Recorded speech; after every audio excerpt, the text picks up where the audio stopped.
González, uno de los economistas más serios de la Argentina. ¿Qué tal? ¿Cómo está? Muy bien, eso. Empiezo con esto, algo le decía hoy Alberto Fernández, algo que me pasó y nos está pasando a mucha gente, ¿no? Se escucha hablar del dólar blue hoy ya casi en la calle. 8 pesos, casi. Bueno, tiene que ver con la inflación esperada que empieza a entrar, digamos, en la cabeza de cada uno de los argentinos. Tiene que ver con la emisión monetaria que se viene dando y que de alguna manera convalida la inflación que hoy tenemos. Tiene que ver con el hecho que algunos gremios plantean discutir 2 veces el aumento salarial. Y por ende mucha gente empieza a pensar, digamos, bueno, quiere decir que la inflación va a ser todavía mayor. Y bueno, y dado que no se puede recurrir al dólar oficial, recurren al dólar paralelo, que obviamente ciertas operaciones generan un cambio brusco.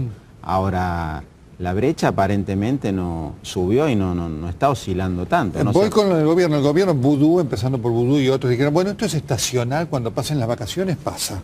No, para mí no es un tema estacional, puede tener un factor estacional, obviamente, pero explicado en pequeña parte, sino que es una cuestión, como dije antes, digamos, cuestiones de deterioro que va teniendo la economía y que hay, digamos, una masa monetaria. De hecho, el Banco Central durante enero ha estado sacando dinero de la plaza, casualmente para que no se exacerbe, digamos, la cotización del dólar, y eso va a ser clave, pero lo ha podido hacer en enero, porque todavía el Tesoro no está demandando emisión monetaria para financiar su desequilibrio.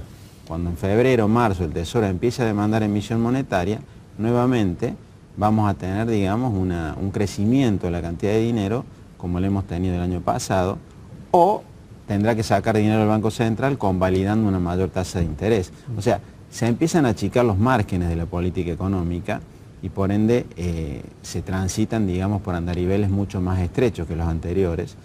Y lo que uno aprecia es que el deterioro es gradual. O sea, yo no veo en absoluto una situación crítica o de apocalipsis, como se habló recién antes, para nada, pero sí hay un deterioro gradual que obviamente se empieza a ver en el sinceramiento de ciertas variables. Ahora, Nadine, este anuncio que hizo la presidenta del aumento del así mal llamado mínimo no imponible, para el trabajador, ¿qué va a significar? ¿Va a significar la mejora que la presidenta le anunció? No. Para el trabajador significa una mejora transitoria hasta que tenga el aumento de sueldos que seguramente va a tener este año. ¿Por qué? Porque al subir ese mínimo, si a mí no me subieran el sueldo durante todo el año, obviamente yo tendría un mayor ingreso disponible. Correcto. Pero con la distorsión que tiene el impuesto, cuando empiecen a subir los salarios, esa carga tributaria que bajó va a volver a estar al mismo nivel o inclusive más alta. Yo diría, Nelson, que hay que dividir el análisis en 3 grupos de trabajadores. Los trabajadores que tienen un ingreso muy por debajo o bastante debajo del mínimo, esos trabajadores tienen margen este año para que sus ingresos crezcan un 25%, un 30% y seguir no siendo contribuyentes del impuesto. Correcto. ¿Por qué? Porque estaban lejos del mínimo. Ese es un grupo. El otro grupo de trabajadores son los que estaban en el mínimo. Por decirte, un trabajador casado, con 2 hijos, con una cónyuge, con un único ingreso, que ganaba 8.000 pesos, no tributaba. Si ese trabajador este año termina con un crecimiento de ingresos superior al 20%, que es lo que subió el mínimo, ese trabajador va a pasar a ser contribuyente al final del año. O sea, quizás ahora deja de serlo por un tiempo hasta que empiecen, y hay que ver cómo se dan los aumentos salariales. Porque el impuesto a las ganancias es un análisis anual. Claro, o sea, claro, en diciembre uno va a decir, bueno, pase a ser contribuyente, seguí no siéndolo como el primer caso. Y el tercer grupo es el grupo de quienes ya tributaban. Tenemos una placa, ¿no? Tenemos una placa para después ver el incremento. Y el tercer grupo es de aquellos que ya tributaban el impuesto. ¿Qué ocurre? Como no se tocan los tramos de escala, porque el impuesto a las ganancias, yo primero calculo mi ganancia imponible, diciendo, bueno, ¿cuánto es mi salario? Perfecto. ¿Cuántos son los mínimos? Resto eso me da mi ganancia imponible. Y luego voy y digo, a ver en qué tramo caigo y qué alícuota pago. Como eso no se toca, no se actualiza, todo aumento nominal de ingresos que yo tengo, que en realidad es para cubrir mi poder adquisitivo, me lleva o me corre a la derecha del tramo en el que estaba y pago más impuestos, y en el peor de los casos me hace pasar al tramo siguiente con una alícuota todavía más. Está clara la explicación técnica. Para hacerlo todavía aún más, para aquel que a lo mejor técnicamente le cuesta, vamos a poner el trabajador que hoy gana 10.000 pesos. Bárbaro. El trabajador que hoy gana 10.000 pesos tiene una carga tributaria del 2% del impuesto a las ganancias. Perfecto. Este año, si llega a tener un incremento del 25%... O sea, se va a 12.500. Se va a 12.500, podríamos poner la placa. Sí, vamos, sí. Se va a 12.500, ese trabajador va a tener un incremento de presión tributaria, por lo mismo que decías antes. O sea, porque no le tocaron el tramo de escala y porque a su vez su salario le crece más que el mínimo. Claro, correcto. Entonces, si está la placa... Tenemos la placa, por favor, director, sí. Va a tener una carga tributaria del 3,7%. O sea, le aumenta un 85% la carga tributaria, del 2% al 3,7%. Ahora bien, ¿cuál es la cuestión central de esto? O sea que va a pagar más de lo que paga ahora. Va a pagar más. Al final del año, si él tiene ese aumento del 25%, va a pagar más. ¿Qué es lo más? Ahora vamos a ver por qué es posible que eso venga. Entonces, si uno mira la placa y nos situamos en el trabajador de 10.000 pesos, correcto. Fijémonos, tendría un aumento de ingresos de 32.500 pesos este año. Sí. Entonces, ¿cuánto de ese aumento se lo lleva la carga excedente del impuesto? El 8,7%. O sea, prácticamente el 9% se lo lleva ese excedente, esa distorsión del impuesto a las ganancias que no deberíamos tener. ¿Qué significa eso? Que si él negocia un incremento salarial del 25%, lo que le queda en el bolsillo en realidad es un aumento del 22,8%. Entonces, para que le quede el 25%, ¿cuánto tiene que negociar ese trabajador? Un 28%. Entiendo. Entonces, yo digo, hay gremios, obviamente que los gremios tienen distintos niveles de ingresos. ¿Qué van a pedir los gremios? Y van a pedir en línea con el trabajador más perjudicado por el impuesto a las ganancias, o sea, un piso del orden del 28%. Y si uno mira otros gremios que tengan escalas menores de salarios, obviamente que se van a guiar por los pedidos que hagan los gremios más grandes. O sea que yo creo que nos encaminamos a un piso de aumento salarial solicitado por los gremios del orden del 28%. O sea que ese anhelo del gobierno del 20% queda lejos. Queda lejos. Para eso el gobierno tendría que haber sido mucho más agresivo. Por ejemplo, si el gobierno subía mínimos y escalas en un 60%, llevaba la carga tributaria a la misma del año 2011. Pero eso significaba resignar recaudación. Claro. Ahora, con el deterioro fiscal que hay, obviamente el gobierno no está en condiciones de resignar recaudación. Junto con esto, lo que se viene observando, Nadine, es un aumento de los precios, es decir, hasta algún momento del año pasado el tema de la inflación parecía una cosa teórica, no estaba en el bolsillo, pero este fin de año, con todos los aumentos que hubo, servicios públicos, demás, el aumento que hoy ve la gente en su bolsillo es enorme, no le da techo para la sobra de cosas y además los productos de primera necesidad están teniendo aumentos todos los días de 4, 5, 8, 10 centavos que ya se hacen intolerables para la gente.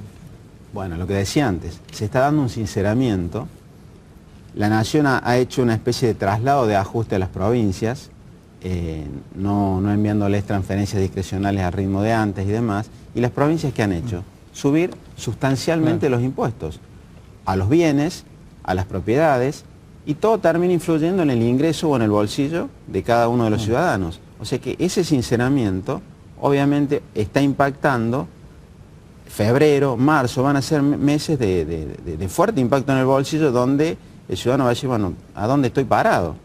Entonces, sumado a la cuestión esta de ganancias, obviamente que va a tratar de lograr el máximo aumento y seguramente van a tratar de tener en el segundo semestre una nueva negociación o una nueva discusión. Es decir, digamos. usted ve, por lo menos le ve coherencia o sustento a lo que Moyano dice, hacen falta 2 negociaciones en el año.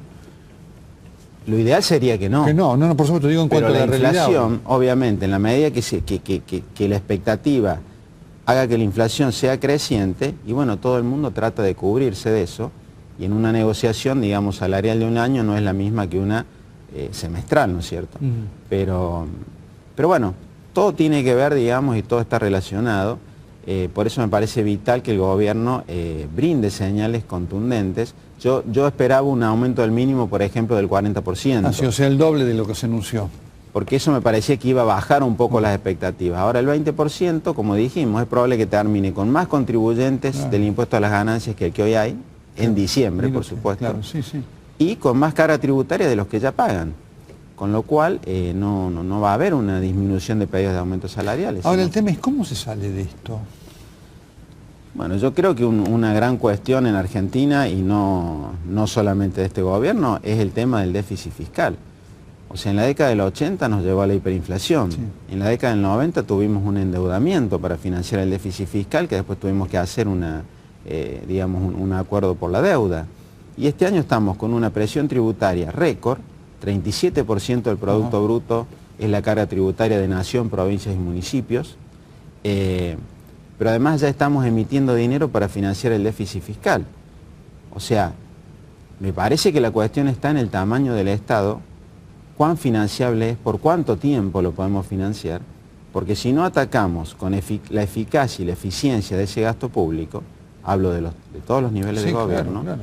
Esto va a ser muy difícil de seguirse sosteniendo en el tiempo, porque bueno, no se puede emitir dinero infinitamente para financiar un déficit fiscal. O sea, la historia argentina ya lo marca, no es que uno esté teorizando, ¿no? Claro. La evidencia lo marca esto. Claro. Entonces, yo creo que tiene que haber una acción integral de política económica tendiente a disminuir las expectativas inflacionarias, tendientes a mostrar señales concretas de que no se va a exacerbar las cosas, sino que se van a moderar las cuestiones, porque de lo contrario, bueno, todo se va tornando en un círculo por supuesto, vicioso, ¿no? Hay además un marco, uno ve caídas de la actividad de la construcción y demás realmente muy fuerte. ¿Usted lo ve esto como algo, no digo para ahondarse, pero que va a continuar en este presente?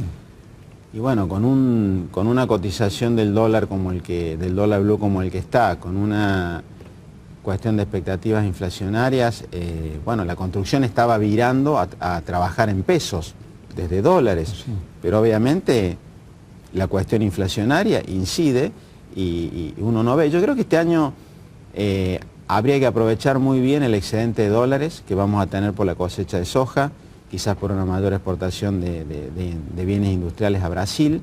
Estamos hablando de unos 10.000 millones de dólares posiblemente. Además tenemos menores servicios de deuda externa que el año pasado. Creo que es vital cómo el gobierno utilice esos dólares para de alguna manera evitar, ¿no es cierto?, que la economía siga, digamos, lentamente como lo hizo el año pasado y como lo puede hacer este año nuevamente. Moreno dijo que el cepo del dólar va a continuar hasta fin de año. ¿Eso sirve? Y lo que pasa que digamos, si hoy no hay cepo del dólar y uno está viendo el dólar blue a 8 pesos o a 7.50, pongámosle el precio que sea, obviamente que si uno abre el grifo de dólares oficiales, va a tener una demanda que puede ser significativa. Entonces yo creo que el cepo del dólar en cuanto a la venta para atesoramiento va a seguir, y en el tema de importaciones me parece que va a haber una regulación. Y por eso digo, si tenemos 10.000 millones de dólares extras de exportaciones, va a ser clave cómo los utilicemos para poder importar más y para no trabar ciertas actividades económicas que se trabaron el año pasado por falta de insumos, por falta de una máquina, etc. O sea, me parece clave, y este es un año en el que podemos aprovechar ese excedente nuevamente generado por la soja, porque bueno, la competitividad por el propio atraso cambiario que tenemos de las empresas está disminuyendo, y eso complica nuestras exportaciones. Ahora, el tema de la liquidación de hoy las exportaciones agrícolas, con esta situación hoy, el que liquida dólar pierde hoy. Esto es una realidad. Sí, si hay que liquidar los dólares y comprarlos sí, se pierde. O sea, por eso, todas estas distorsiones, o sea, ya Argentina tiene mucha historia con el tema de exportaciones, importaciones.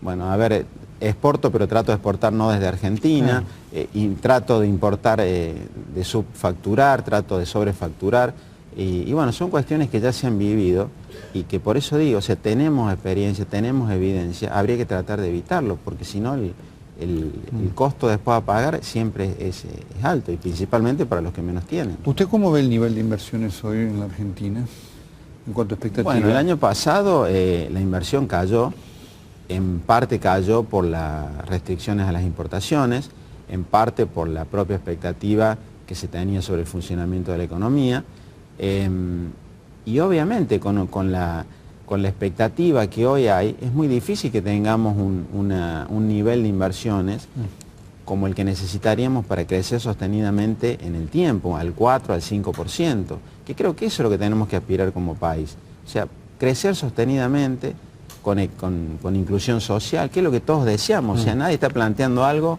distinto, pero el tema son los caminos que se toman. La inversión me parece que es central. La inversión el año pasado cayó en Argentina. ¿Por qué? Porque, bueno, tuvimos que privilegiar dólares, claro, tener 10.000 millones de dólares, que al final se consiguieron 12.000 y algo. ¿Pero por qué? Porque tenemos que pagar deuda, y para pagar deuda usamos reserva. O sea, hay toda una cuestión... no ha sido gratis eso. No, para nada, no ha sido gratis. Nadine, un minuto final tengo. ¿Y la situación de las provincias hoy cómo la ve usted? La veo complicada. Me parece que la cuestión que Buenos Aires esté planteando, la discusión de coparticipación, el año pasado tuvo un déficit del orden de 12.000 millones de pesos la provincia. Creo que de alguna manera está anticipando, bueno, señores, acá tenemos un problema de financiamiento. Las provincias del año pasado resignaron 24.000 millones de pesos de coparticipación y tuvieron un déficit parecido. Este año van a resignar 30.000. Pero ¿cuál es la diferencia? Que mientras la Nación tiene las utilidades de Central, las rentas del ANSES y además la emisión monetaria de adelantos transitorios, las provincias no lo tienen. Entonces tienen que endeudarse, subir impuestos y pagar el costo político de hacerlo con sus ciudadanos. Eso es clave, y creo que la discusión de la coparticipación es central para Argentina, para refundar de alguna manera nuestro país y nuestro sistema federal, que debería funcionar como lo hace en Australia, como lo hace en Canadá. Nadine, muchas gracias. No, gracias a usted. Muy bien. Creo que ha sido una noche, como siempre decimos, intensa y además instructiva en cuanto a la complejidad de la realidad argentina.